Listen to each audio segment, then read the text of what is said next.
సంప్రదాయమే సౌందర్యంగా సాగుతున్న పెళ్లి, ఇది తెలుగువారి పెళ్లి.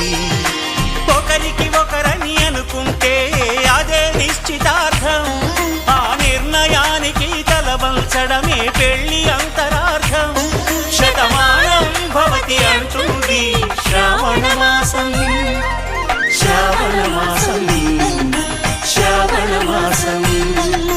తెలుగువారి పెళ్లి ఇలవైకుంఠమే మళ్ళీ, సంప్రదాయమే సౌందర్యంగా సాగుతున్న పెళ్లి, ఇది తెలుగువారి పెళ్లి.